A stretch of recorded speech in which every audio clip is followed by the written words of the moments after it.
राष्ट्रवादीच्याच रुपाली चाकणकर आणि रुपाली पाटील यांच्यामध्ये जुंपली आहे। रुपाली पाटलांनी चाकणकरांच्या राजीनाम्याची मागणी केली। एका महिलेने रुपाली पाटलांनी गुंड पाठवून मारहाण केली असा आरोप केला होता आणि त्यानंतर आरोप प्रत्यारोप सुरू झाले।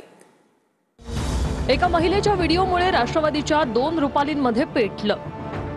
राष्ट्रवादीच्या पुण्यातल्या नेत्या रुपाली ठोंबरे पाटील यांनी रुपाली चाकणकरांच्या राजीनाम्याची मागणी केली। राष्ट्रवादीच्या 2 रुपालींमध्ये वाद पेटण्याचं कारण माधवी खंडाळकर नावाच्या महिलेनं पोस्ट केलेला एक व्हिडिओ आहे। या व्हिडिओत माधवी खंडाळकरांनी रुपाली ठोंबरेंवर गुंड पाठवून मारहाण केल्याचा आरोप केलाय। नमस्कार, मी माधवी खंडाळकर।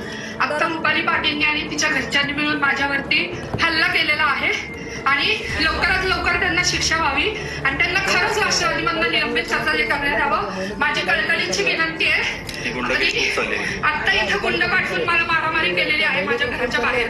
लवकरात लवकर तिच्यावर कारवाई व्हावी, अन्यथा मी अजितदादा जिथं असाल तिथं तुम्ही हे लाईव्ह ऐका। रुपाली ठोंबरेंवर कारवाई करण्याची मागणी माधवी खंडाळकरांनी या व्हिडिओत केली। मात्र दुसऱ्याच दिवशी सकाळी खंडाळकरांनी या आरोपातून माघार घेतली आणि गैरसमजातून आरोप केल्याचं म्हटलं। दरम्यान हे प्रकरण रुपाली चाकणकरांनी घडवून आणल्याचा आरोप रुपाली ठोंबरेंनी केलाय। अशी कोणतीही मारहाण माधवी मंदार खंडाळकर यांना झालेली नाही। हा व्हिडिओ तयार करण्यासाठी राज्याच्या आयोगाच्या अध्यक्षा राज्य महिला आयोगाच्या अध्यक्षा राज्य महिला आयोगाच्या अध्यक्षा रुपाली निलेश चाकणकर यांनी तिला सांगितलेलं होतं।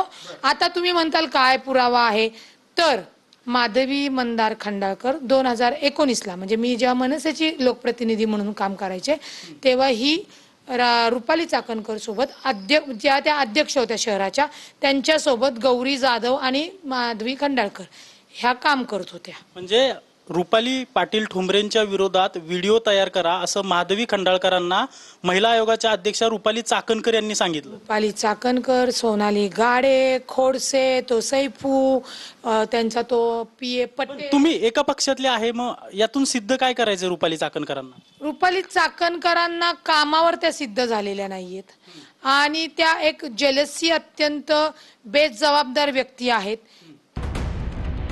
या प्रकरणानंतर रुपाली ठोंबरे यांनी रुपाली चाकणकरांच्या राजीनाम्याची मागणी केली आहे।